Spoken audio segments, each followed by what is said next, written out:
What's up, everyone? Welcome to Baseball 4 Podcast here. Gus Rico. I know you guys can't see Lira, but we'll get to that right now. You guys can see the World Series champ trophy is in the way. Love it. All right, let's get this started. Happy Wednesday, everyone. Hopefully, everyone's stay dry out there. It's crazy out there. People can drive, and so yeah, stay dry out there. All right, let's get this started. Shout out to the wife and kids out there, players and coaches, tournament directors.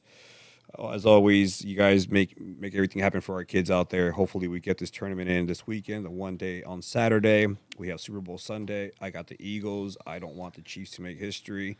I don't want Patrick Mahomes to make history. So, go Eagles! All right, let's go. Shout out to Hot Corner Baseball Punch out in North Hills. Go visit him. We have league ball starting, so if you guys are looking for anything, he's got good stuff there. Along with San Fernando High School alum, just saying. San Fernando High School alum, that's right. And along with Bagger Sports, Santa Clarita, Norma, Hector, and staff, they do an amazing job there. All right, let's go. We have some Braves updates here. We got our Braves Running Club coming up this Saturday at 7 a.m. Balboa Park. Haven't decided how many miles we're going to run, but it seems like it's going to be a good crowd. So Sunday, Super Bowl Sunday, 7 a.m. So if you would like to get a little run in before the Super Bowl, come join us. It'll be good. And if you haven't yet, go subscribe on our YouTube channel. All right, we have 168 subscribers, which is pretty darn good, I should say. I'm fired up for it. We're trying to get to, obviously, the 200 and more. Before I pass the mic over to Lira, you guys can't see him, I just want to say we have another great guest here. I can't wait to get this going. It's been great guest after guest after guest, and that's the hardest part out there to actually get people to come and do this, or even come on, through Zoom. So it's been great. It's been nothing but legends here, I should say. So to my left, we got Andy Lira. Welcome back. It's a pleasure. I know you guys probably can't see me. If you can, you can see me through the championship World Series thing, which it's probably, I'm okay with that. But welcome back, man. We have another great episode here. Good luck to everybody. Stay safe in the rain as well. But we're excited for this. Homegrown guy, got the opportunity to go where he started to where he's at now with the Dodgers. Got to be able to be a part of that 2020 championship, 2024 championship, and then now, on to the next better things as well. I'm looking forward to this season. But we're going to get to his journey, to how he's got to where he's at today, and excited for that. It's a lot of at-home things here, a lot of connections, and we appreciate that and can't wait to get started on it, man. So, nonetheless, one of the Dodgers coaches here, Petie Montero. How you doing, man? Good. Thanks for having me, guys. I appreciate it. Looking forward to having this chat with you guys. And I know Gus and I have been talking about this for a little bit and been following you guys along. So I'm excited to get it going. Awesome. Thank you, man. Now, thanks for coming. I know you're a busy guy. You came, we were like, hey, what day? And, this and that. You're over there hitting ground balls to Mookie Betts. And I'm like, yeah, it's probably more important. But no, man, tell us a little bit about yourself. I mean, I know you're an 818 kid, just like all of us here. 818 all day. Right. That's right. Every day. So, just tell us a little bit about yourself, man. Yeah, so Petie Montero, that's how everyone, for the most part, knows me. There's only a few people, my family, my wife and her family only know me as Pedro, so not too many people call me that, and usually it's because you're in trouble when you're doing that. So, yeah, for sure. But yeah, I grew up in San Fernando, born and raised in San Fernando. My dad still lives in the same house that I grew up in. For most of you guys that know my dad, Mr. Montero, crazy Mr. Montero. Yes, Shout outs to Pops. My mom, Luce, she's both of my parents have been a big part of, why I'm here, actually sitting here in front of you guys today. So, for them to come and give themselves an opportunity to live the American dream, I'm thankful for that. So I get to be here because of that.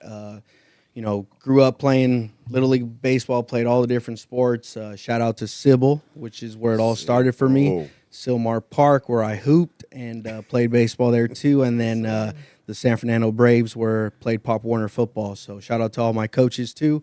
Grew up loving the game as the first thing that I wanted to do, from seeing pictures and my parents talking to me. It was all about Dodgers growing up as a kid.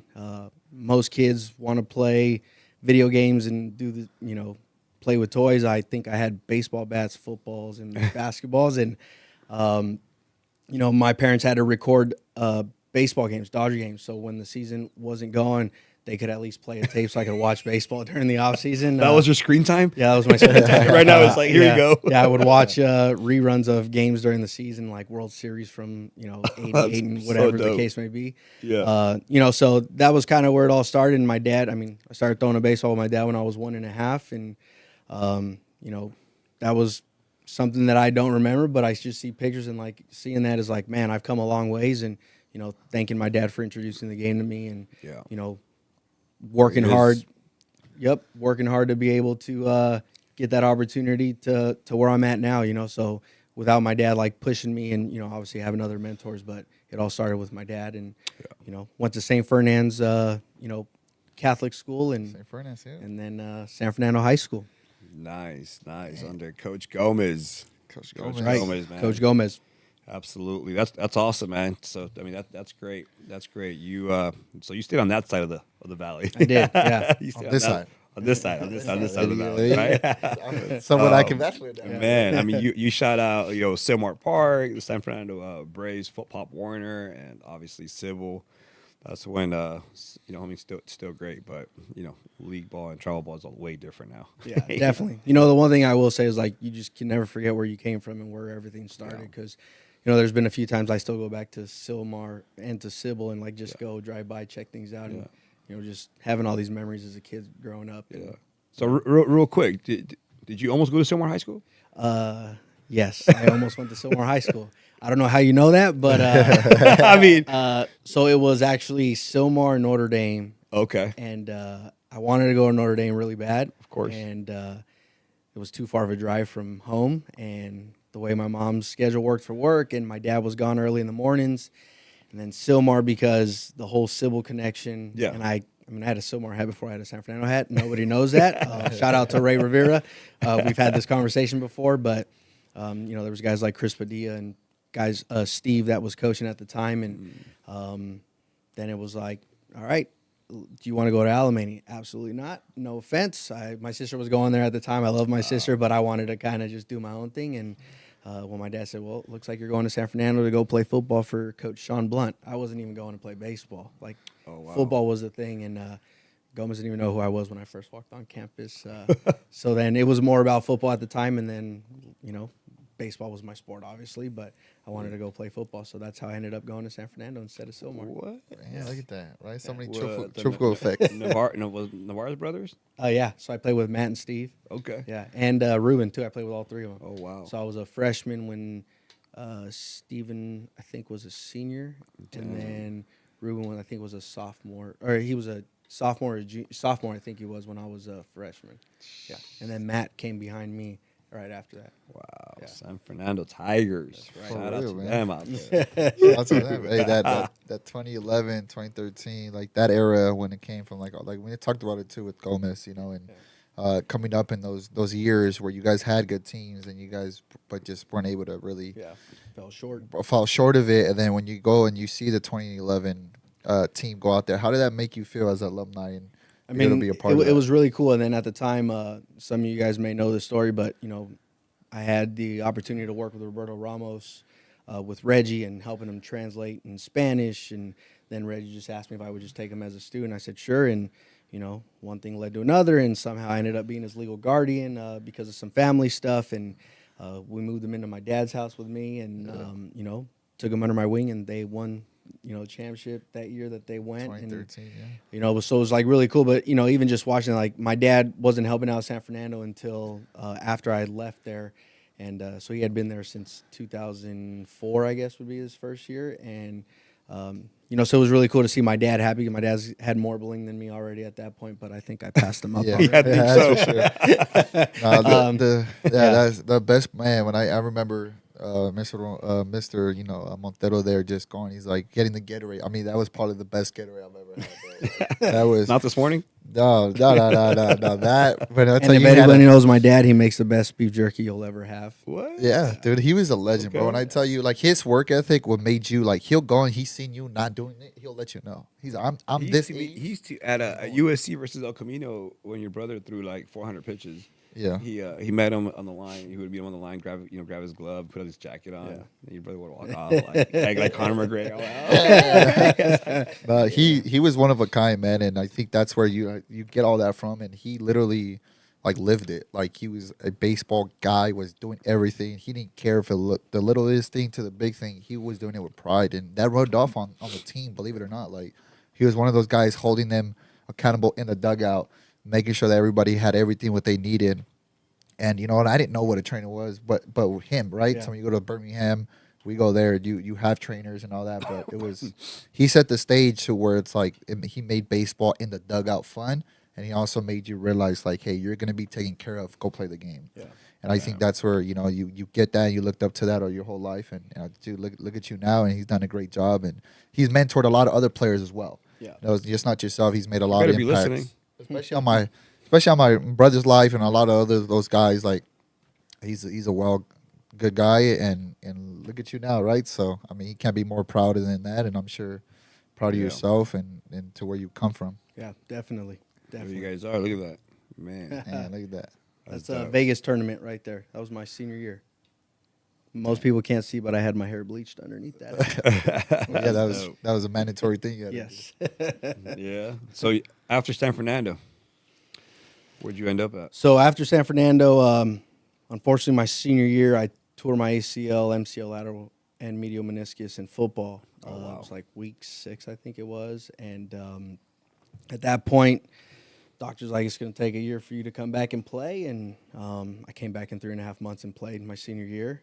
But I had to have surgery that summer again. I had some schools talking to me. I had, some offers from some schools, Hawaii and a couple other schools. And, some of those stuff kind of fell off after I had my knee injury because I couldn't go to these camps. It was different at the time than it is now.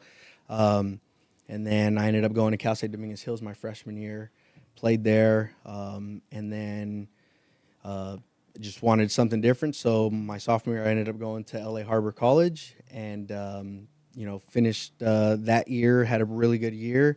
And I was kind of on the last, must have been like 3 weeks. I was talking to a couple schools out of Iowa. It was Mount Mercy was one of them. I think there was one more, maybe Grandview. I think it was Mount Mercy for sure. And then the head coach was offered me, and then he called me back and said, hey, I'm leaving. I'm going to another school. It's like, dang, all right, well, never mind that. And then the next thing I know, coach from William Penn University calls, and he only recruits in California and Florida. And he saw my numbers my sophomore year at Harbor, and he's like, hey, I'd like to offer you a scholarship. And I was like, what? Seriously? And he told me how much, and I was like, where do I sign? I had never even checked out the school. I had like 3 weeks to get ready. Funny story, I was playing summer ball at the time with we were the Rockies, like West Valley Rockies or something. We were coached by Brad Gunches, rest in peace, passed away recently. But we had a bunch of players on our team that were really good players, and one of them happened to be, some of you guys may know the name, Mondo Contreras, and he had just finished his last year. I think it was at Pierce or Mission. Yeah, he was at Pierce, and he was going to hang him up, but he was playing summer ball with us, and he had just decided he's going to start catching. So he was like, man, he's actually pretty good. And the coach called me up, and he's like, hey, do you have a catcher by any chance? Like, as a matter of fact, hey, Mondo, you want to go? And they offered him money Really? too, and 3 weeks later, my dad flew both of us over there and got us settled in. We got into our dorm, and Wow. we ended up going to school together for Maldito, huh? 2 years. Yeah, it's crazy. So okay. small world, and it just happened by chance that he had just started catching, and coach was like, "Oh yeah, this guy's legit." Like, and he was actually really good. Yeah, he's and always been he pretty just good. it worked out that way, and so I finished my last 2 years there and graduated in 2007 from William Penn University with my bachelor's. Man, William Penn, yeah, that's a legendary. San Fernando. And then a shout out to both my mom and my dad, because one thing that they taught me and told me growing up was, there's nothing wrong with what they do, but they always wanted us to strive better for what they were doing. And I've been fortunate. I was the first one in my family to graduate from college, and I take a lot of pride in that. And most people talk about sports, and I was a pretty good baseball player, but there was things that academics were one thing that I would probably brag about at that point. Just because I understood the importance of education from my parents, and Coach Gomez and, all my other coaches that I had. And shout out to Joey Estrada, Mike Mates, and Chris Mates, who were my Pop Warner coaches, who taught me, besides my parents, a lot about discipline in sports and all that stuff growing up as a San Fernando Brave. And, Joey Estrada was somebody I looked up to because he was, master's. Now he's got his PhD. He's a teacher at San Diego State. And, something that I strive to be about. I did actually did my 20-page paper on him on Lira, something that I wanted to grow up to be with when I was at William Penn. So, the importance of education is something that I've, kind of lived for. And, I was fortunate that I got to be a, academic All-American, All-Conference, and All-Region on the academic side. And, being named the who's who. And, those are things for me that I always take pride in more than other stuff, just because, people sometimes undervalue education, why it's so important. And, no matter what you do, you got to have something, and that leads to everything else they do, whether it's being in my past, fireman or, now a baseball coach. Hopefully my 12-year-old's listening. Yeah, student athlete. All right. He plays Pop Warner or something, to him it's it's about football. No, man, you're going to need the grades for that. You got to have decent grades. But yeah, man. All right, man, that's really, really impressive. I'm glad you're here. Wow, that's really, really good. Obviously, student athlete comes first. Yeah. First and foremost for me, because, like everyone always told me, something's going to happen and you may not be able to play baseball anymore. What are you going to do? Yeah. And at that point, obviously, I got introduced to some, now they're like my family, but the Gonzalez family, who were firemen, and one of them ended up being my coach, and now I'm close with all their kids, and we went to school together, played together, and that's kind of where it all started for me. So, yeah, no, bringing up the firefighting, let's talk about that, man. How did that help you with because you talking about football, you talking about baseball, and then school, and then you become a firefighter, man. That's a different different being right there, man. You go through all this training and doing that, and you got to run through fires, and you got to see people getting hit, and you got to do all these things How did that prepare you to become what we went through a couple weeks ago? Especially now, exactly. I'm sure that hit home, and I'm sure you've had your run-ins with that. How did that kind of, how was that journey, man? Because me personally, I've always wanted to be a firefighter, but I never did it. But it's just one of those where it's that's a different level of physical, mental, and all that stuff. Yeah, I mean, I think for me, 2007, graduated college, and I was hoping to, maybe get drafted, maybe sign as a free agent, maybe play independent ball. Didn't care what it was, and that didn't happen. But I had the backup plan already when I was graduating.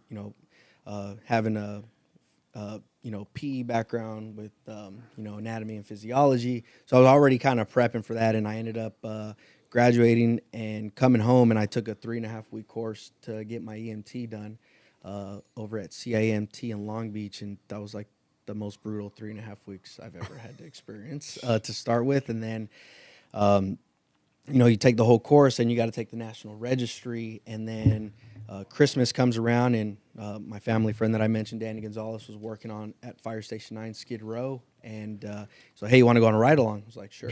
Skid Row. Nothing what I was getting myself into. And I was there for Christmas, or the day before Christmas Eve and Christmas Eve. And I was there 48 hours, and I think we ran 39 calls or something like that on that day, and it was nonstop. We barely even slept. And it's okay, I can do this. And then at that point, the economy was different, so fire department stopped hiring people. So I was kind of in a freeze, and it took me 8 years to get hired. But in the meantime, I was still coaching at the time for Reggie Smith at his baseball academy, which I started there at a young age, 15 years old, and then all the way through. And then, he's the reason why I ended up becoming a coach.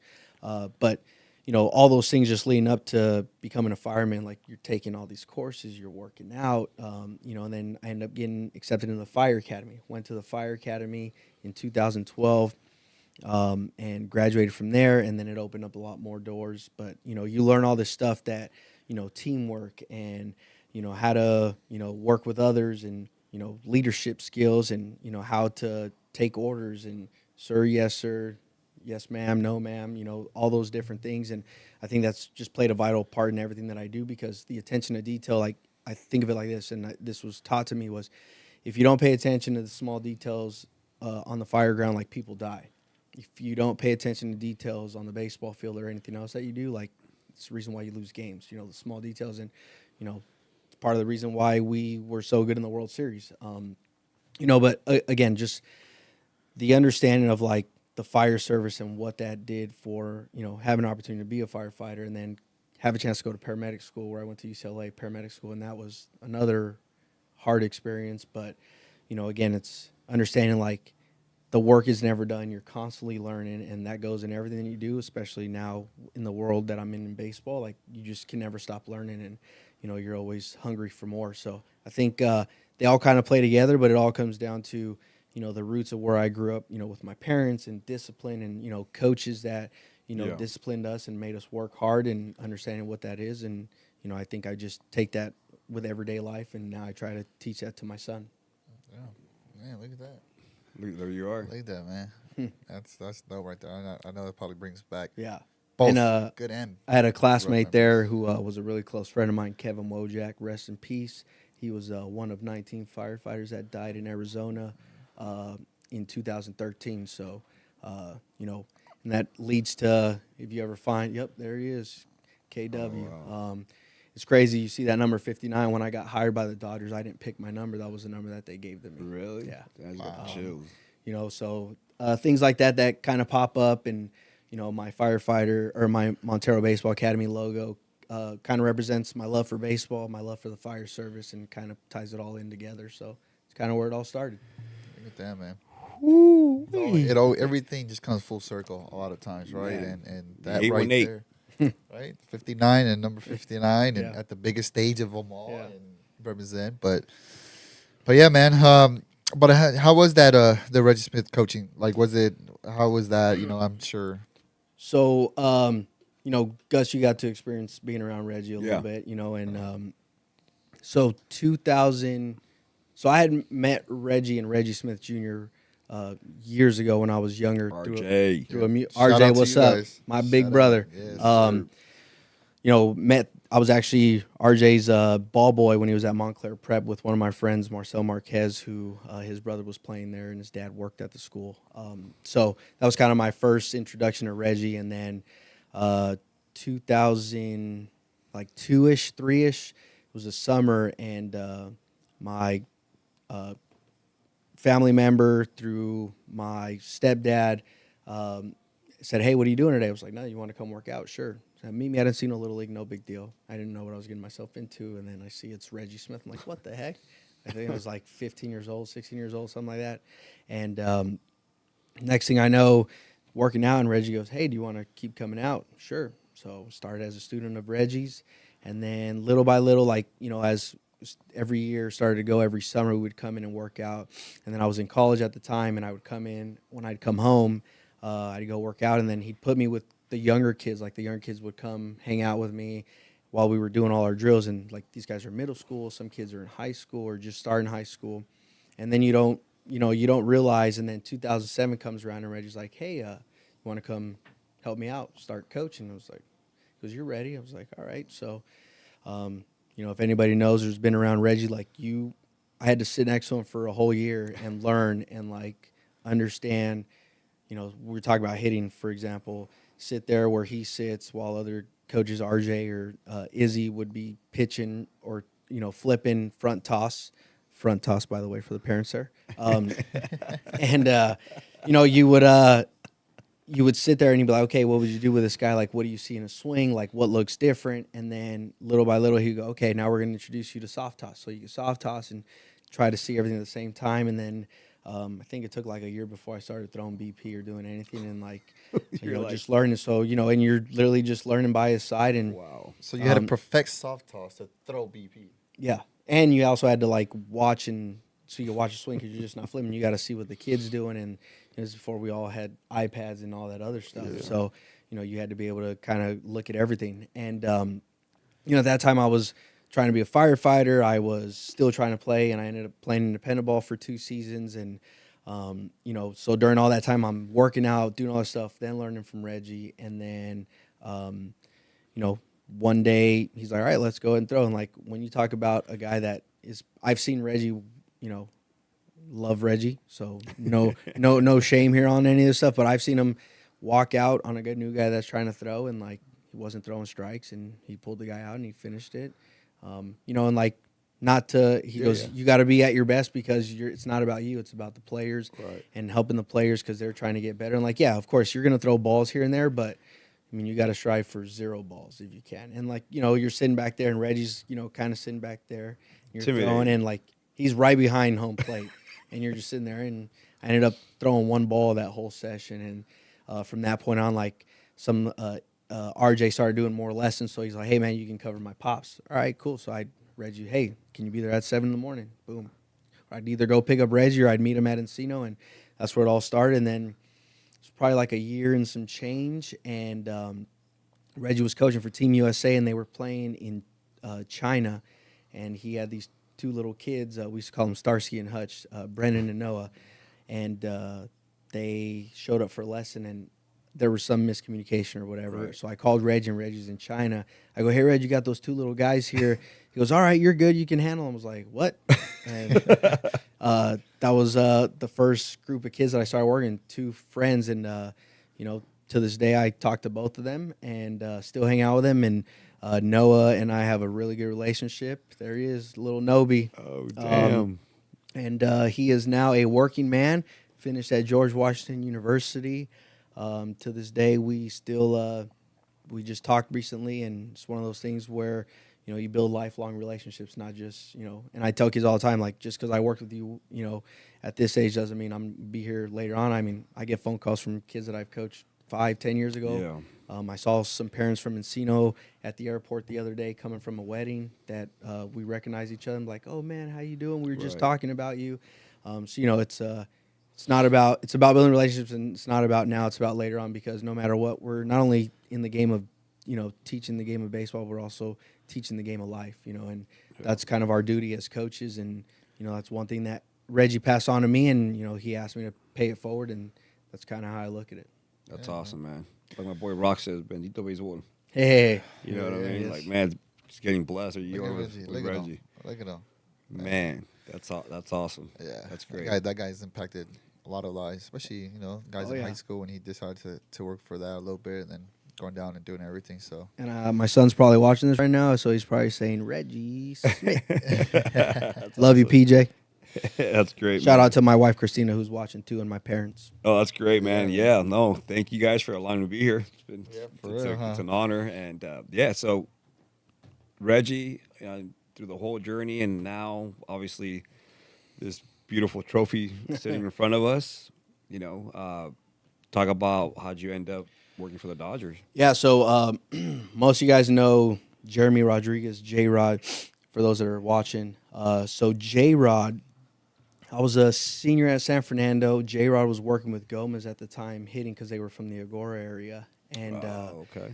J-Rod was probably, I think he might have been 12, something like that. He was in middle school. That's what I remember. And he was like, had a sad day. He was with us at San Fernando, and he just wanted to quit switch hitting. And I was a switch hitter, and I was like, dude, you're not going to be very big because I'm not very big, and I can tell you're not going to be, and you should stick with it, and you're young, like, don't worry about it.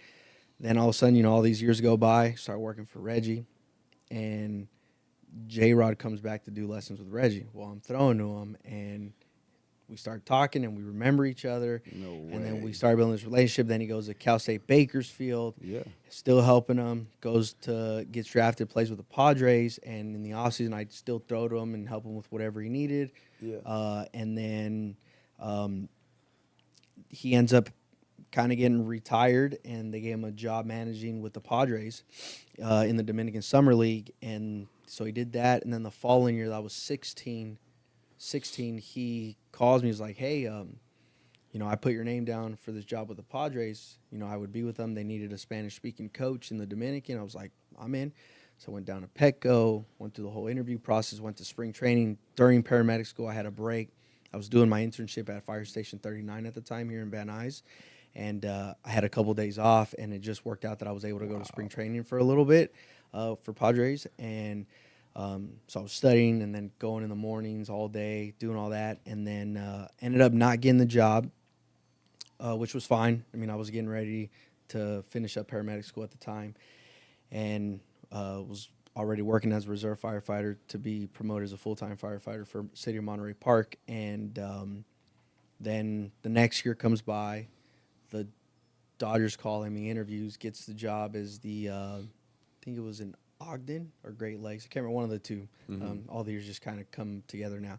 2017, Gabe Kapler's the farm director, and he asked, I guess Kapler called and said, hey, do you have any coaches you would recommend? And J-Rod said, I put your name down. Like, there's nobody else that I would, put my name out there for. And I was like, what? All right. So took the interview, and they were starting this first off, it was just an interview. Ended up not getting the job. And there was a questionnaire that I had to fill out. And, coming from my fire service background and, even just growing up, like when people ask you to do something, you get it done right away. Right. So I got it done. I mean, I had plenty of time. Did it all day, worked on it, and then ended up not getting it. So 2 weeks later, Kapler shot me a text and he goes, hey, do you want to try this interview questions again? I said, sure. So I thought of it from another perspective. You got a second chance. And then kind of the whole story about Roberto and what I did, because it asked, like, there was a question about, how do you interact with players and how would you build a relationship? And I used that as an example, and kind of with every other question that I had. And then like 10 minutes later, he calls me. He's like, that's what I was looking for. Do you want the job? And I was like, it's a new program we're starting. We want to have some American coaches that speak English and Spanish, or just English only, doesn't matter, to go to the Dominican. So my first year in 2017, I got hired on. So I got the job on the 13th of February. 14th of February, I signed my contract. And then I got a phone call from Cap like a day later. And he goes, hey, can you leave on Saturday for early spring training? I was like, yeah, sure. Packed all my stuff and took off. And now I'm on year 9 with the Dodgers. You're like, hold on, let me have Valentine's Day. That is the Valentine's Day. Right? Yeah, so I kind of just worked my way up. I started in the Dominican. I was in this new pilot program where I was in the Dominican for 3 weeks, in Arizona in the AZL for 3 weeks. Myself and another coach flip-flopped every 3 weeks. I was a hitting coach in the Dominican, but also helped on the infield and outfield and base running. And then when I was in Arizona, I was primarily like the infield and base running guy. And then we ended up winning a dual championship there my first year. And then I was in the AZL. We got to the playoffs. 2018, I got promoted to Rancho Cucamonga, which was high A at the time. And it was funny because we were at a wedding the other day, and we had like an entire high A pitching staff that was with us at this wedding. And, like Dustin May, Tony Gonsolin, Dean Kramer, and a couple other guys. Oh, that's cool. And I think I recognize those names. it was just like, it was crazy. And I literally saw them, and I told them, I go, man, this is our 2018 pitching staff. And they started laughing like, yeah, you're right. We were at Connor McGinnis's wedding, our assistant major league pitching coach. Him and I coached together in 18 in Rancho. Damn. And so it was kind of started there. And then 2019, I got promoted to AA to be the bench coach there. And 3 outs away from winning another championship, and we ended up losing, heartbreaker. But in 17 and 18, got to go to all the World Series games, which was awesome because I lived in L.A. And then you build relationships with all the coaches and like the staff, and and then I was fortunate enough that I got to work every offseason at Dodger Stadium up until I started coaching winter ball. Not this year, but the 2 years before that, and but it's just a matter of kind of working and understanding like different parts of the job and like different levels and different players. And you work with major league players, minor league players, lower level players, and then you come home and do stuff in the off season. And now I'm in 2020. So then 2020, obviously no season. 2021, 22, I was going back to Arizona because we had a lot of players, infielders, and at that point I was kind of more into the infield base running aspect in the organization, where I handled a lot of that stuff and helped Sean Larkin and Clayton McCullough at the time that were running that part of the the program. And at that point it was like, all right, yeah, I'll go. It doesn't matter. Like for it being with the Dodgers, it didn't matter. Like it wasn't a demotion or a promotion. It was just where the Dodgers felt you fit best and you could help the team. And we had a lot of young Latin infielders that we had just signed. So I was like, yeah, great challenge. I'm in for it. And, it gave me some leadership roles and it helped out. And then 2020, I will say, is the year that put me in this position that I'm in now. In 2022, 2020, obviously we had no season, so we had a lot of Zoom calls, and I actually helped Clayton McCullough, who was our first base coach now, Marlins manager. He was our minor league field coordinator, and he's like, "We have some time, can we put together our cutoff and relay manual?" And even at that time, he would ask me to do projects and PowerPoint and Excel, and like I kind of self-taught myself on those things. I was like, "Yeah, I'll do it," and I didn't know what I was doing. I'd YouTube. Jeremy Rodriguez and Austin Chubb, one of my buddies, who's also now our field coordinator with the Dodgers. We would share templates, and we would like take each other's templates, edit it, delete stuff on Excel, figure out what worked best for you. And then like once you kind of had that foundation, like I learned how to build our own practice plans for the infield, for the outfield, edit it with photos. And then I did that with PowerPoint. So I did our entire cutoff and relay manual with bump plays and first and thirds, all like animated on PowerPoint with photos and like base runners actually like moving if I wanted them to. I had arrows. I actually had a real baseball that I put on there, Dodger logo, and then explain the play and then the responsibilities of every player on the field. So that was like the first thing that I did. Then Sean Larkin, who was our infield coordinator at the time, he goes, "Hey, can you and Chris Gutierrez, who's our AAA bench coach, hey, can you guys go do videos?" At that time, I was in Arizona still during COVID, and they allowed us, we would get tests, and we were still able to go to the field. And I learned how to, hey, can you edit video? Yeah, learn how to edit video on YouTube, on iMovie, and started cutting video and stuff, and learn how to do that, and learn how to like embed a photo. So we had like this logo that we made. It was kind of like an infield university is kind of what we called it, and I put like LA logo. Learn how to use Photoshop during this time. Put it on there. So all of our videos that's on our website, our Dodger website, like I learned how to make and put them on there, and just learn how to make all these documents on Excel. And 2022, I was going back to Arizona, had just signed my contract, 2-year deal. And then I get a phone call from Brandon Gomes. And Brandon Gomes and I were hired together in the minor leagues. He was a pitching coordinator at the time, and then became the farm director, and then now he's GM. And it was a Friday night. I just thought he was calling to say hi, and he goes, "Hey, this position opened up on the major league side. It's a major league video coordinator. We want to get somebody that's on the baseball side that can learn some of this other stuff, and you probably have some experience with some of these things already, and you'll learn the rest as you go. Are you interested in interviewing for the position?" I said, "Man, I'll do whatever the Dodgers want me to do. I'm in." You're like, let me think about it. So that was on a Friday. So then I ended up calling Chad Chop, who was the guy in that position that left.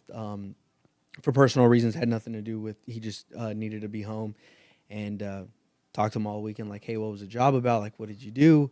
And then next thing I know, Monday, Tuesday, I interviewed. I think it was like a total of like, I don't know, 5-6 hours with different people throughout the day. Wow. And I was already at Dodger Stadium because I was helping the players out. So then I had to go take a break to do this interview on one Zoom, then an in-person one, and then another on the phone. Oh, my God.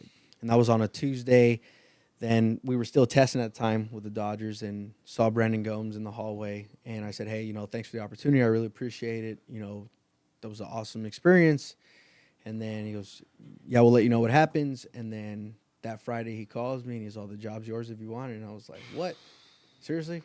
I was like, "Yeah, I'm in." Like, cool. So then and this is me like paying attention to detail. I took myself.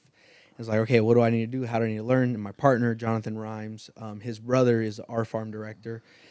And I found out that he was the one that put me in this position, that put my name down. And, it was like, wow, like, all the things that you do, people don't think about, like the computer, and obviously there's still the baseball side of things and all that. But, I'm convinced that the things that I was able to do on the computer were also a big part of putting me in this position. And, now I'm going on year 4 in the big leagues, and there's still so much that I'm learning, and I think that it's helped me understand a lot more of the outside part of what I like, which is infield play, base running, outfield stuff, and now I'm involved with the pitching stuff as far as like TrackMan and Edgertronic and numbers, and then I'm in charge of our internal lineup system that creates all these documents, positional cards that I help get into the minor leagues years ago, and like, so now I'm also helping, making sure all the coaches have that, and we kind of evolved as a group where we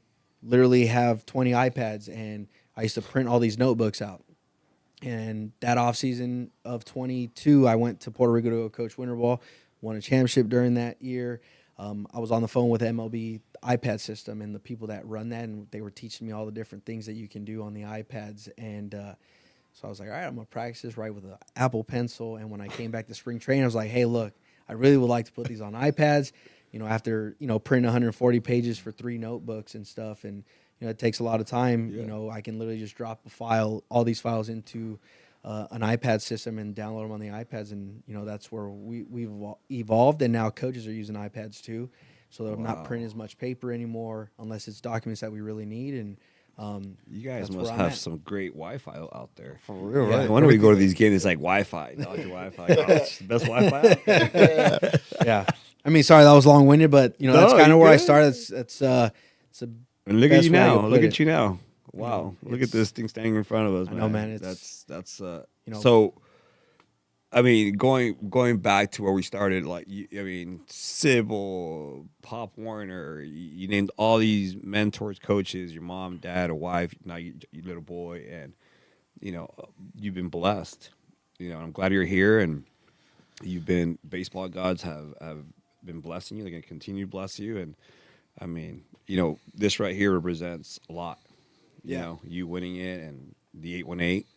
Yeah, definitely. Like, Yeah. when I look at this stuff, or, an example that I could give is like my first opening day. I had 120 text messages on my phone on opening day, because they announce everybody Yeah. and do all that stuff. And, like, you don't realize the impact you make on people until like stuff like that. And like, Yeah. oh man, I just saw you, like a dude that I went to school with, or, one of my friends or whoever it was, teammates. And like, man, that's so cool to see. And it's, family friends and, some of my parents' friends, and it's just like, man, kids that I coached, Right. it's, so everything that I do, no matter, is obviously, first and foremost, what I do is obviously for me, but, for my family, and then, everyone else that I know that's around me. And, that's kind of how I take my approach. I mean, being a lifelong Dodger fan has been amazing. And, I had the opportunity because of my dad to go to 16 straight opening days as a kid, and I never missed. And, a lot of people don't know that about me. And like, Mr. Montero always found a way to get us to Dodger games for opening day. Isn't that crazy? And Man. here we are. And like, it was kind of cool to give my dad one of my jerseys. And he goes, man, I remember we used to pay for these things. And like, now he's got my jersey with his last name on it. Yeah, that hits home. That definitely hits home. And I mean, we had Oscar here last week on Zoom, and kind of the same background, that you guys are going through. And this game of baseball will continue to bless all of us if we treat it the right way. Right. So, but yeah, I mean, hit them with your question, your adversity question. I love it when you hit people with that. Oh no! Well, it's just paying attention to details, Paying I attention to think that's details, the man. biggest thing, right? Because it's It like, is. bro, when you take pride in those details, and it's the littlest things, but it's I also agree. understanding taking those opportunities. Like we talked about it with Oscar. It's like he didn't know what to do. But No, guess what? I mean, I'm gonna like- take them, and I gotta learn You know, to do it. I mean, I'm sure like people might say, "Oh, he's lucky." No, it's not luck.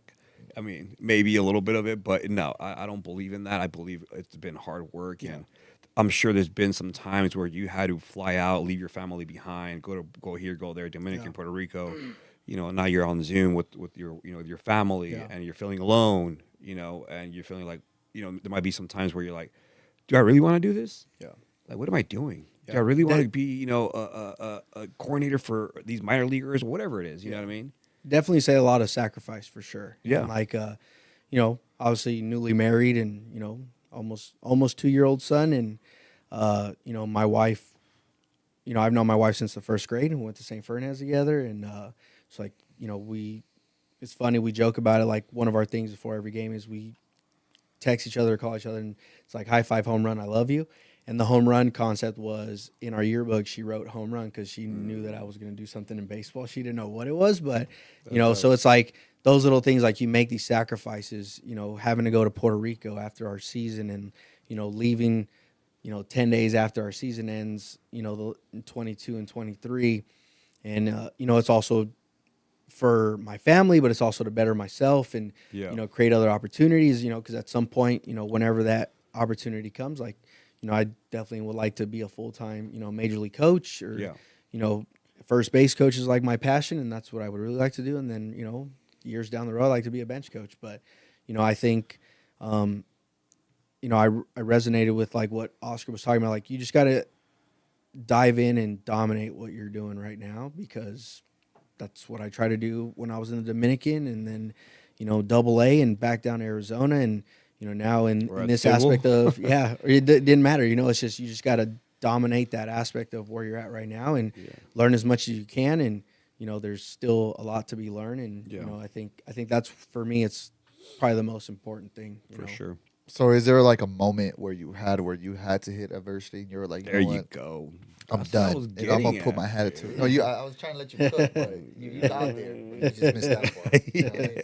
But Can yeah, we even like, see Lira on this thing, or is this trophy still in the no, way? you can see me now. I can see me. You know what I'm saying? But no, yeah. So, what moment you could say, whether it be you started in, like you said, Arizona or Dominican, or even now, do you run into where you had a moment where you were like, you know what? Yeah, this is tough right now. Definitely not. Because we all 2024. had one moment, but Yeah, I mean, I think I don't know if it was a moment with the Dodgers, but I definitely think it was like, dang, it's probably like between, working with. it's a good question. Man, that is a good question. Great question, I mean, Lira. Thinking that, Well, I mean, after I winning, mean, honestly, like the adversity part. you probably forgot about it. I will say probably like even just probably my first year with the Dodgers, I would probably say, now that I think about it, just because computers and all that stuff was not a thing yet. It was Right. only the managers that were using computers, and so like you see the managers doing stuff, and you're going like, man, I'm way behind the eight ball, because I can't do my own sheets. Like, I can't have my own lineup card. I can't have this. I can't have that. And then, I went out and invested and bought an iPad. Like, I just started using my iPad to like start on there. And then that off season, they, they try to give us Chromebooks, and, you need internet to run those. And if you don't have internet, well, when you're on a bus traveling to the minor leagues, you need a hotspot. So, and we didn't have enough hotspots to go around. So I just like, I'm going to make a sacrifice, and like, I'm going to get a computer. So I ended up buying a MacBook, and, like, I started going to town. It was like so hard to like keep things organized and figure out like what I wanted to do. And then there was, that first year of coming into spring training, you're coaching, youth players, middle school, high school, college. I was fortunate to work with some pro guys and some major leaguers through Reggie. And it's different when you're with an organization. There's a huge amount of players, and, like, your first thing is like, you want to just go coach. But then I had to like step back and like always listen to like something that Reggie always told me, is like, we don't teach players, players teach us to teach them. Mm-hmm. And then you sit back, because like you see something, you're like, man, like, hold on a second, like, hey. And then this is where Sean Larkin, I give a lot of credit to, because he started to go like, hey, like, you're spot on, but like, let it play out. Wait a little bit longer before you start saying stuff. And I'm like, okay, let me see. I'm trying to figure out why, because I'm a big why guy. If I don't know the why, like, it's hard for me to just say okay. But then you start going, oh, he's self-organized, a little bit better player. That makes sense. Or he doesn't. Now you make the adjustment and help. And I think that's where that helped me in my coaching career, because now I've come to the point where it's like, hey, what do you feel?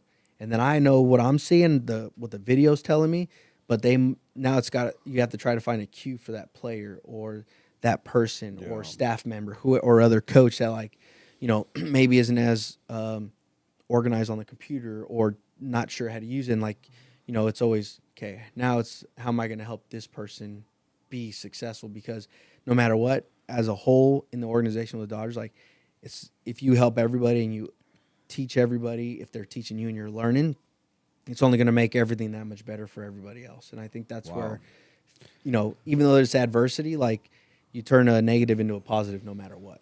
We And gotta I bring think that to now, Grace Baseball Academy. Absolutely. Gotta help each other out.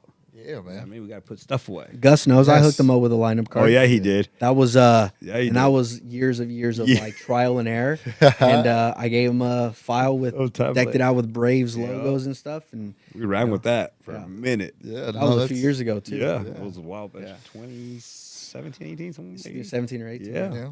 But it's one thing too that Oscar did mention as well, and it's a recurring thing here in the Brace Ball 4 podcast is what you surround yourself with, right? Like you surround yourself with people around you, winners, and when you don't, winners, and you don't think you're better than the other person. You're just like, you know what? Because eventually you're gonna have to teach me something, and I want you to teach me so I can learn. I'm gonna teach you when you need to learn something, so we can all feed and breed off this, like right. And that's why you get these World Series championships and all this, because you work as a team.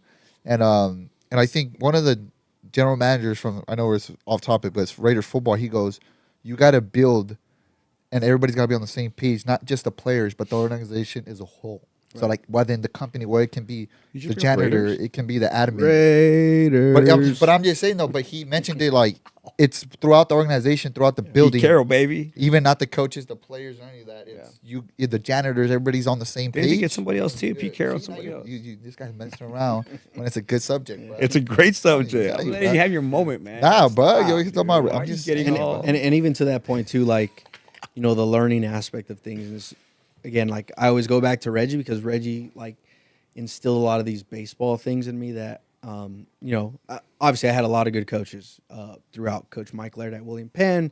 You know, I had Coach Avalar at Harbor. I had Coach Swing and Coach Sua at Cal State Dominguez. I had travel ball coaches, Mitch Miller, you know, Gomez, Coach Davis, Coach Nahar, Coach Davis, Coach Corrals. You know, and like people will talk about, people talk about like shifting and stuff. I was shifting when I was in high school, and like with Coach Davis, like I was playing on the other side of second base when I was playing second before that was even a thing. Like, you know, and we would talk about that, and he would tell me all the time, like, you know, I'd move myself over. He's like, "What are you doing?" I go, "Don't worry, I already looked at the spray charts." And, you know, and that's where I kind of started getting that thing. And you were that guy. You were that kind of player. Yeah. And like, I would look at like, hey, what did this guy do? Or, you know, and so he would never have to move me. And like, you know, it's just something that I always dove into. And then when I got to Dodgers and minor leagues, like even to this day, like spray charts are like my favorite thing to look at. And like, why are we playing guys? And, you know, people talk about analytics all the time and, you know, whatever, but everyone does it. Sure, you want to talk about it? Everyone, sensitive subject. What's crazy is everyone does it, whether they like it or not. The only thing is that high school coaches and college coaches and sometimes travel ball coaches, they write it on paper. So if you go to a game and you chart a pitch and you chart where the guy hit the ball and you put F6 or whatever, or 6-3 or whatever, you're creating analytics, because at some point you're going to go back to it later in the at bat or next at bat, and you're going to move this guy over. This guy's the king of it right here. So, you know, the only thing though is now it's on a computer, it's on a system, and the cool part is you don't have to go searching for it. It's all there. You can put the years that you want. You can filter this stuff out. Man. You can put exit velocity. And made it fun. And if you click on it, it pops up a video of the actual play. So like, you know, it's the same thing. The only thing is it's just on a computer. So, you know, there's a lot of different things, but you know, those are things that I dive into and I really enjoy looking at. And, you know, it's something that, like, again, Reggie taught me about. You need to know a little bit about everything, every part of the game, but you want to work hard and gain as much knowledge of the things that you're really passionate about. So like hitting, fielding, base running, and you know, you still need to know about catching. You need to know about the outfield stuff. You need to know about all these other things. So if anybody ever asks you to do something, you can say, I can do it. You know, and I've been fortunate that that's helped me where, you know, different levels and, you know, even coaching winter ball, like, hey, can you work with the outfielders? Sure. Can you work with the infielders? You know, can you help the catchers? You know, I had to help catchers 3 years that I was in the minor leagues, you know, for their early work. And, you know, I went and I caught enough that I went and asked our catching coordinator at the time, like, hey, what's our process? How do we teach? And like, I learned it one off season with them, and you know, I was, you know, proficient enough that I could at least talk to them and have video and then send it to them. So I think, like, you know, you just never stop learning. But a lot of that comes from Reggie, and like not just knowing about one thing; it's knowing about everything. And you know, cutoff and relays are like my baby. And Reggie gave me a book my first year coaching with him, and he goes, "You need to know this in 2 weeks, and you got to teach this to 9 and 10-year-olds. Like, no pitch of the cutoff, man. Like, this has to be the right way, the third baseman, the first base, and you can't know about just the shortstop. You got to know about every position on the field and where they're supposed to be. And if they don't, start over. And then write books. You play 18 outs, and you know, not everyone's covering a base on a pop up. Start over. Guy forgot to back up or didn't get to the spot.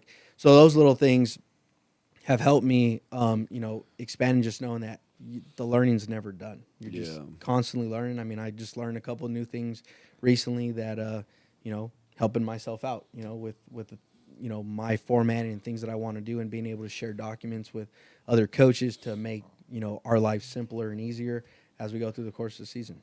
That's dope, Man. Man, let's talk about it though. 2024, man. 2024. Let's go. The thing that's covering me here. Yeah, for real. How was? But- I mean, obviously that was a great experience. I mean, I'm not gonna say how was that, but man, we watched you celebrate. You were on TV, Dodger Network. I'm like, hey, there's Pete right there. Look, he's over there, man. Champagne and obviously, Otani, hitting, I don't know how many home runs that was in Milwaukee. I think he hit like 4, I think it was, and then he broke every record, whatever. But I mean, one thing I heard Skip was like, it sounded in his voice that he was so determined to winning it this year, and all you guys, I mean, everyone in that clubby was like, there was you guys are, it was a mission. Yeah, definitely a mission. And it's just the way the guys work every single day, and like the staff, like nobody sees the things Right. that happen behind closed doors. Right. They just see the game start, and that's, they're not realizing that guys are getting there at like 11, 12 every single day. And, coaches are, looking at video, prepping for the next day, prepping for the next series, the next team, and on the plane. And, The grind never stops. We've had some brutal travel. We were on a plane for 8 hours one time, and, on the tarmac, coming, and we had to play that day coming back home. And, there's just a lot of things that go into it. And then there's a sacrifice of like family, and, you're trying to spend time with your family, and then you got to go to the ballpark, and, but also having your family there, home games, and then traveling during, the playoffs and the World Series, and, having my family there, my wife and son when we won it, like that was super cool. And, my son having my wife's phone, and he's like yelling, yeah, across Yankee Stadium. That was a really cool experience. And, again, 2020 was awesome, but this one definitely hits a little bit different because I was on the staff this year, and, the last 3 years, and now going to my 4th year. But just watching the guys grind every single day, just something different to it. And, the camaraderie and the guys getting together, it was like something that you can't even explain. You'd have to be there to see it. Right. Like, man, these guys are invite me. locked in. These guys are locked Cool, in. thanks. I'm just kidding, man. And then you watch guys like Freddie, who was hurt, and Yeah. grinding every single day, and like what he's going through, and all the stuff he went through with his family. And we could have folded the tent a long time ago when we were like in Houston, and we had injuries. Then Mookie goes down, and then Right. all these guys are going down, and we still put it together. And I know Doc talked about this a few weeks ago.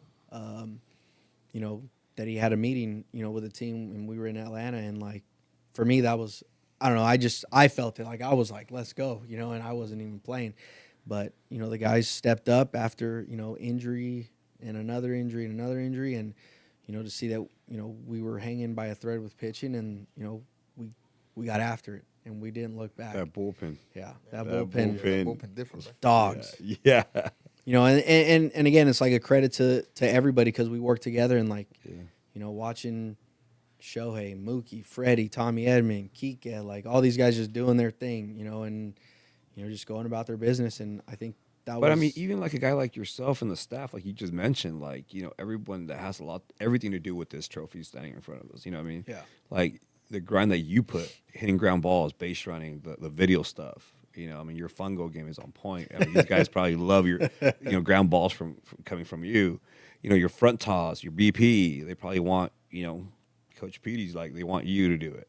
Talk about it, hitters like, those guys, their hitting routine. They get there and they Yeah, go and it's everyone has their own Different. routine of what they do, and there's guys that hit on the field, that guys don't hit on the field. Like Freddie doesn't hit on the field unless he's not feeling it. Then he doesn't hit on the field before a game every day. And then you watch him, and like he'll hit the ball to the shortstop, ground ball after ground ball, and then sometimes he doesn't. He takes some swings in the cage, and then he goes out and gets 3 hits, and then Shohei doesn't hit outside, hits all inside. And his routine and how specific he is, and watching a guy hit a ball off the tee 100 miles an hour consistently, and then flips and everything else that he does, and like you see how his swing plays. And there's all these different things that guys are doing, and Yeah. the grind that Mookie goes through.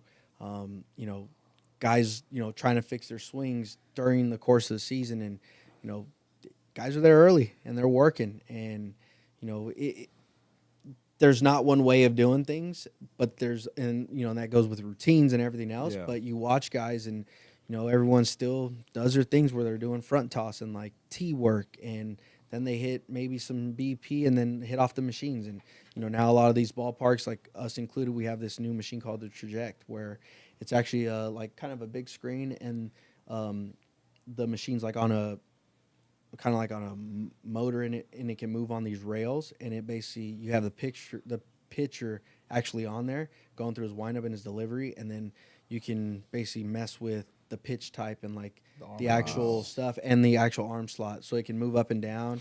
So you actually get to see live at bats off these guys, and not everyone uses it, but it's there. We have all these other different tools that we're using, and our hitting staff is unbelievable with like figuring out what guys need and what guys should be doing certain things. And those guys, I mean, every coach grinds no matter what they do within their role on the team. Like, they're grinding on everything. crazy. Like Dino Ebel is grinding on bunts for every player for every series, and how many bunt attempts and where did he bunt to, and like writing it down, then going through every pitcher's spray chart versus the hitter, and like where we're positioning guys. So like they're doing their homework.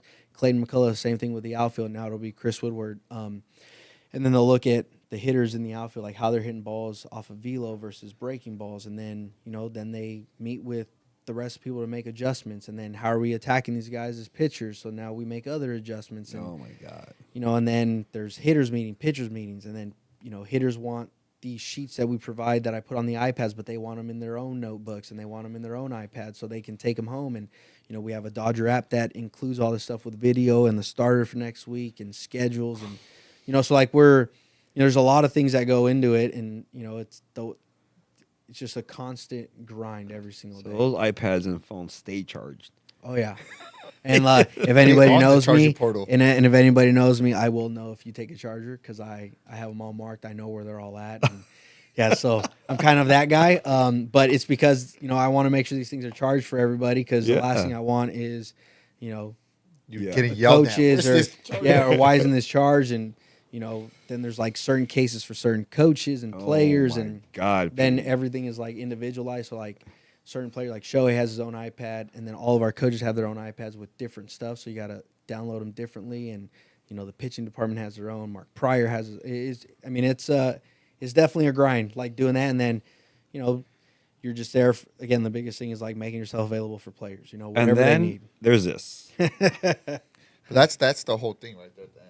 Oh, Once man. that happens, you're like, oh, thank God. Right? You're like, And then, must- but then you get hungry. You want another one. Oh, yeah. Like you want to. That's for sure. You want to do whatever you. but that's you the have to do to player in help. you. That's Honestly, for I sure. think that's the And- player in you, and then And that nothing's better than to see like the players like have to go through the grind of 162, and like you see guys and you go like, how's this guy playing today? Like this guy must. I know I'm tired, and I'm not even playing. Like, could you imagine how those guys feel after playing 10 in a row? And Hey, do we have a picture of Petey celebrating? There you are. Hey, look at that. Man. That's Let's awesome. go, man. That's great. that was that one definitely hit different for me, because you think about all the hard work and all the things, and the Dodgers was the most important thing. Growing up a Dodger fan, I think Yeah. being on that side now just was completely different than anything else. Yeah. And then going to Laker parades as a kid, and Yeah. then going like, man, this is awesome. Then now being on the other side of that, you're going like, wow, this is That a was dope. dream. That was Dream come dope. true. For sure. Ice Cube coming out and Sure, everything. right. Man. And then you got to see Fat Joe out, and that was terrible. That was brutal. you can But say it. Give me everybody there. yeah, congratulations again. That's awesome. I want to hit on a little bit of your Montero Baseball Academy. How did that start? So 2016, I've been working with Reggie all these years, Yeah. and I still consider myself a Reggie Smith guy. Of course. and all that, and I just kind of broke out and just wanted to kind of do my own thing. Yeah. And it was more because I wanted to do more of the fielding stuff and like other parts of the game.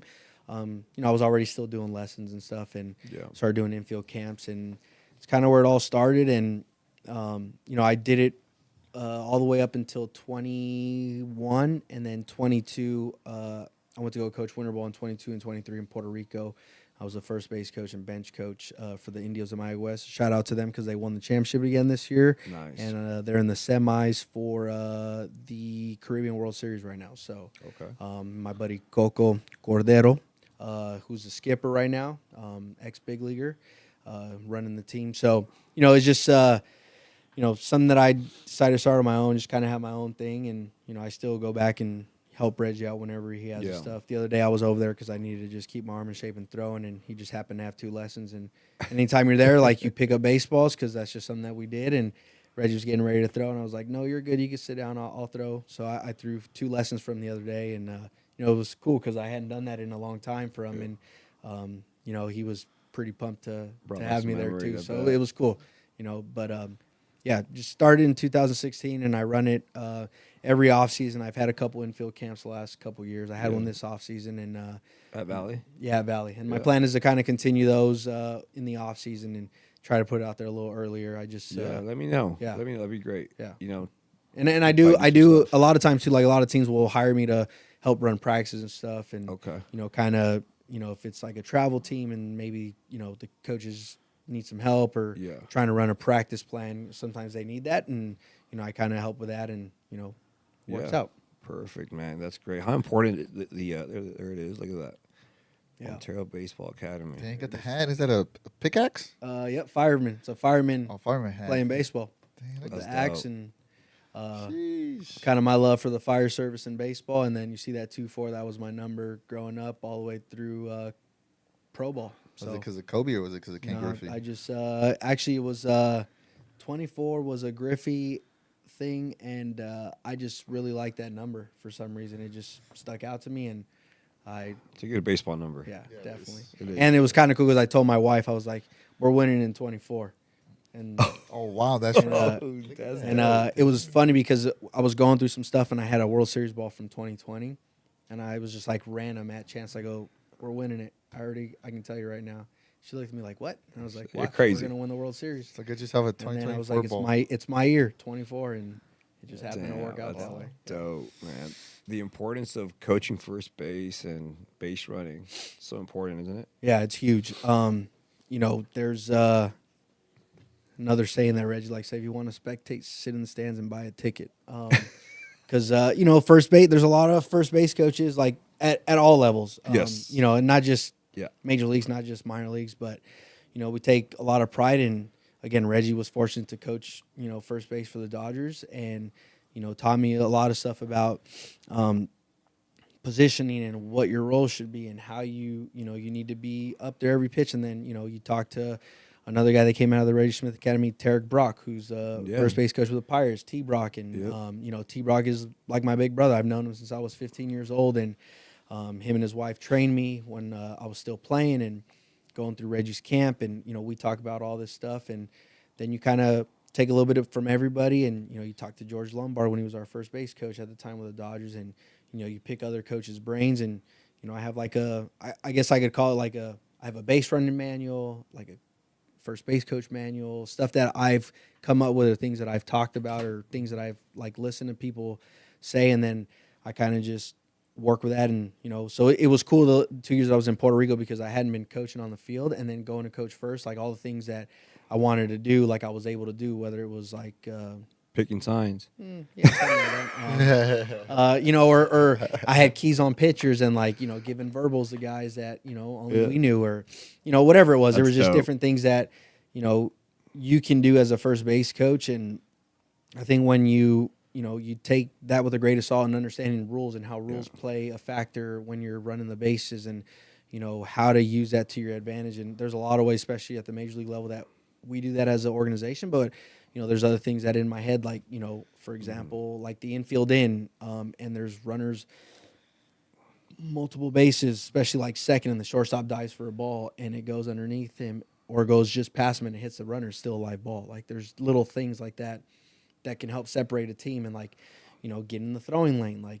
that gets overlooked. And like, there's teams that starting to kind of give us a little taste of our own medicine. Like Andy did it to us in the playoffs. And, there's a lot of things, baseline. That's right, huh? but those are things that, you can do as a base runner. Like guys don't slide at second. Like the Pirates, I've seen a lot of video. Like they don't always slide, and but then with the no contact rule at second, like guys, second basemen aren't getting out of the way as much. So like they're taking smaller strides, and like they look up and the guy hasn't slid yet, or they don't peel out, so they're like trying to throw around them. So there's a lot of things that as a first base coach you're studying. You're studying how catchers like block, who back picks, when they back pick.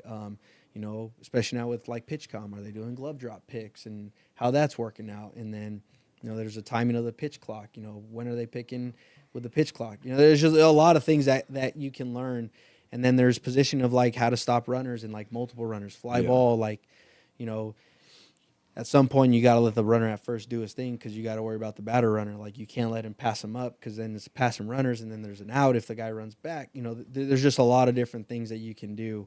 Communication with the third base coach. If we're going on contact, like I'm going to send the runner to second, stay in as long as we can. Or, if we're going to send this guy with 2 outs, like I'm going to send the batter runner, stay in as long as you can. Then that's like knowing what teams do on cutoff and relays. Does the second baseman cover first on the ball with a right-handed hitter? Probably not. So that guy can run at will, hopefully draw a cut, and he can walk back to first. There's just a lot of things that you can do at every level as a first base coach. And then, you're going to be coaching first pretty soon. Like, holy you are. Yeah. You're going to watch. Mark my word. You're going to be coaching first base. Yeah, and then there's like, different things of, how you talk about base running. You don't have to be the fastest guy, but if you have keys on guys, you have, that, timing.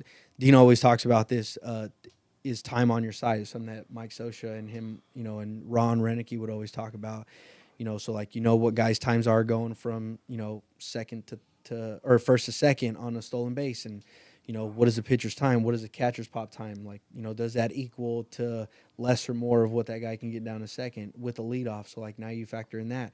So time is on our side. Like, it doesn't matter how fast or how slow this guy is. We got a chance to, to maybe run on this guy. So, there's definitely a lot of things. And, you're constantly looking at video, learning. And I think that, when the time is right, like, you'll run. And, watching Shohei study and, like, Clayton McCullough, working side by side with him on, certain things, like, you gain a lot of experience and knowledge and things that I was already doing in the minor leagues, but now I get to kind of take a step back, because it's not my full focus, but I get to look at it from a different aspect, because I have more time to look at it, where I'm not, I got to go, worry about the outfielders or the infielders right now. Like, even though I help with those things, there's now, I can take a step back and kind of see the whole He's like, field. I don't have to go hit ground ball to Mookie Betts right now.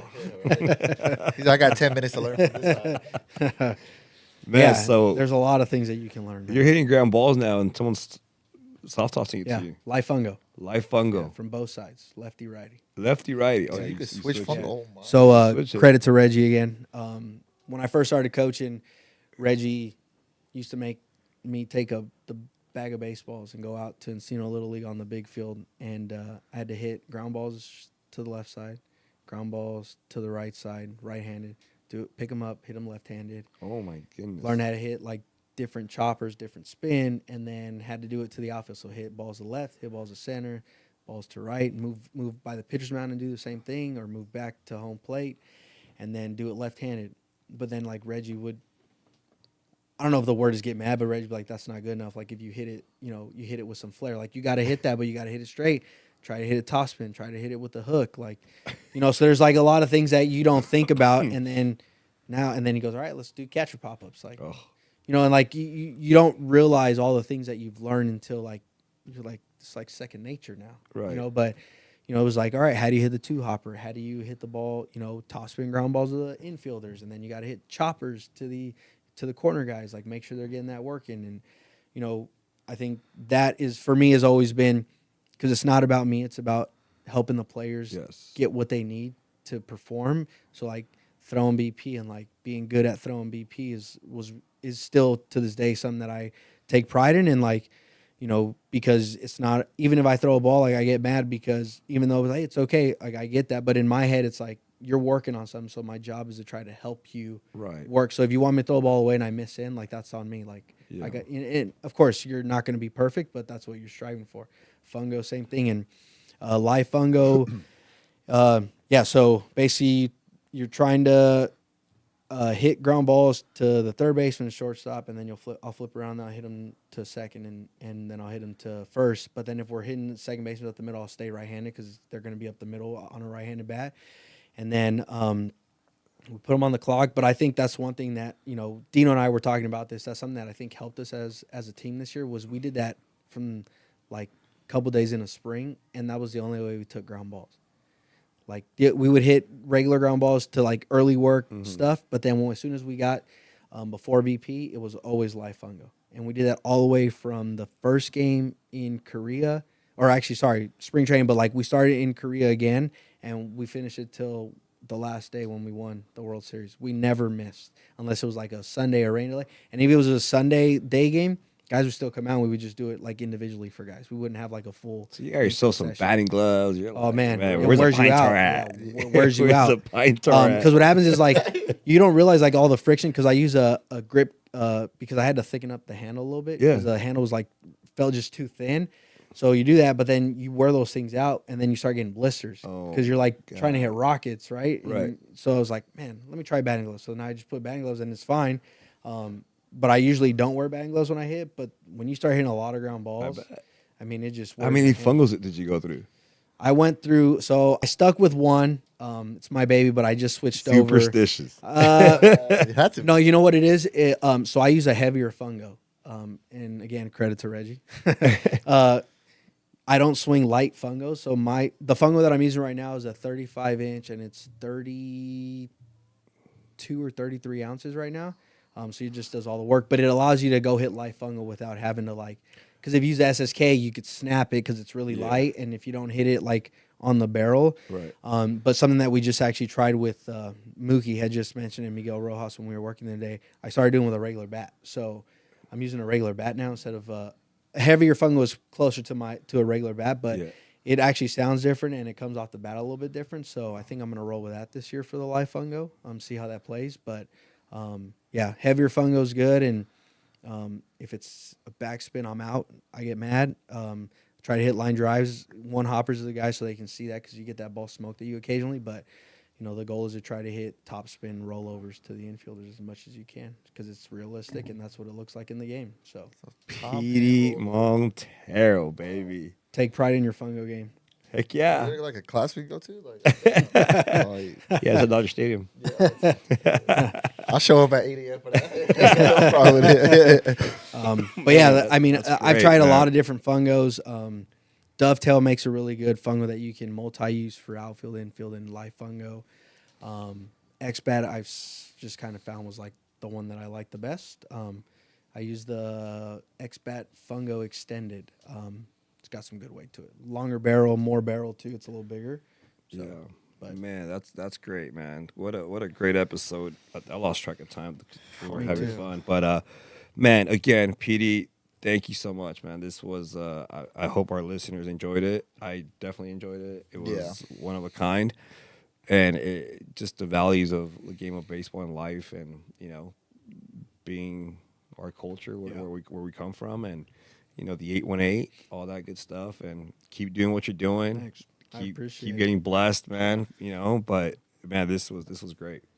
Thank you again. Another great episode, and just more information for us to all soak in, right? And it's all of us learning, and even ourselves here, we want to learn every episode, learn every day, and thank you for coming out and giving us that information because, like myself, I do take pride in those things where it's like, hey, you want to be the best at what you're at.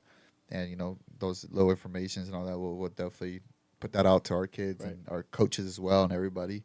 And so we're thankful for that, for you to share and be here. And my son, my 16-year-old, listen to this one. Yeah. Give us the insights of what it is over there and how you guys go about it, man. It does feel good to know that we're on the right track and you're a part of that. Yeah. And I think one more thing just to add, and this goes for the youth travel ball circuit and high school baseball and things of that nature. Like there's a lot of things that, you guys can do. You guys can take all the lessons you want, but if you're not working on your own and doing things, whether it's wall ball, shout out to RJ because he knows what I'm talking about, throw the ball off the wall. You guys can create your own practice and get better. You guys can go find a place to hit off a tee, go find somewhere that has a machine. It doesn't have to be perfect. And I challenge teammates and buddies to learn how to flip to each other, learn how to front flip to each other, learn how to throw BP to each other.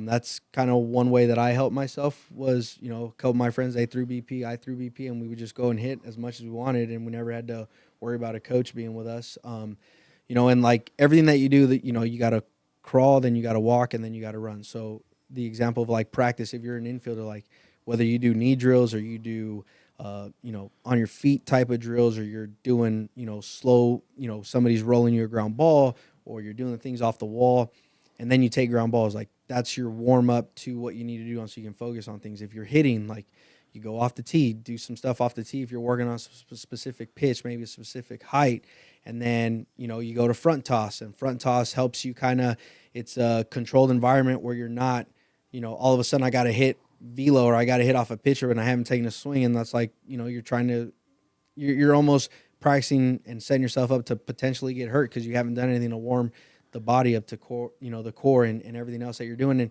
the coach can be specific with where he's tossing, and it's, coming in. At times they can do underhand toss or overhand at the same distance where maybe you want a different angle, and that's okay too. And then you go from BP, and a lot of times too, guys are using machines now. Like, we use the hack attacks, junior hack attacks, other types of machines that recreate pitch types if you're trying to work and learn how to hit a breaking ball. And, yes, the arm is great. And, if you can throw BP, throw BP. If if that's not what the day calls, like you go off the machine and, make every rep count, because whatever it is that you're doing, if you're working on catch play gets overlooked for the position players, and being able to play catch, that's the other aspect of once you catch a ground ball or catch a fly ball or catch the ball as a catcher, you still got to throw the ball. So I think hitting all the little things, every part of the game is something that I'd like to share with the youth side of baseball, because it's not all about playing games and winning. You have to develop, and you have to get better, and you have to learn how to play the game. It's not always about the showcase type style workout. So, amen to that.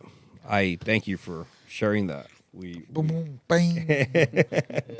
Absolutely. I mean, we're all we all get caught up in that. It's tough, when it's moving. Moving. It's like, but I mean, absolutely. I mean, hopefully, us, our coaches, other coaches out there, parents, and I mean, this is great for everybody around, especially for the 818. I mean, hey, look what, it worked. You know what I mean? So, that's great. Thank you for sharing that. Yeah, of course, for sure. We're gonna hit you with some rapid questions like we always do. I think I'm gonna ask the same ones. Are you ready? yeah, For the rapid questions, here you go. All right, pitch clock or no pitch clock? pitch clock. Of course. All right, here you go. Favorite MLB player of all time? Wow. Omar Vizquel.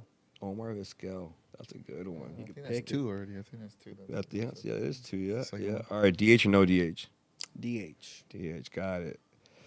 Let's go. Dodger dog or nachos? When I was a kid, Dodger dog. Now nachos. That's a the great first answer. I love it. I love it. Everybody else has been Dodger Dog. And actually, I'll take that back real quick, because even then, Mr. Montero, anytime we go to a Dodger game, this is before you could tailgate at Dodger Stadium, before Manny Ramirez came, and they stopped tailgating at that point.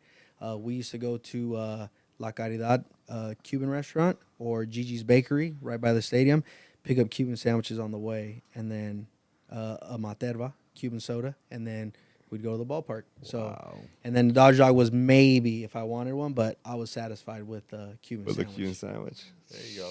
Man. Why Dodger? Why Cuban- even? You know Cuban what I sandwiches. mean? By the way, my dad still does that to this day. Really? You might have to go try that. I know. Gigi's Bakery. Gigi's La Bakery. Caridad no longer exists. They closed it down just before COVID, and actually the owner just passed away a couple weeks ago. So, Oh, but, man. yeah. I'm going to say Petie sent me here. Favorite kind of seeds? Ooh. I am into these, oh my God, what are they called? It was when I was a kid. They were like the Nacho Supreme ones. They were like the salsa nacho or something like that. I like those when I was playing in Little League. Now I just eat regular seeds, if that. I hardly- Whatever the Dodgers supply. Yeah, whatever. I'm sure they supply Bigs are pretty good. Bigs. Bigs. Bigs, yeah, bigs are really good. I'm stuck on these chili Thai. I'm stuck on Spitz though. Spitz for some reason. When they came out with those stuck with me. Yeah, I'm all about the Big League Chew though. Big League Chew. Great flavor. To this day. Yup, to this To day. this day. That reminds me of Sybil. Oh I yeah. said, go get the foul ball so you get the ticket, and then I go get Big League Chew. Yeah. That's old school right there, man. Again, Petie, thanks for coming, man. Appreciate it. Thanks for having Episode 37 was an epic one. We're about to take this picture with this beautiful trophy in front of us.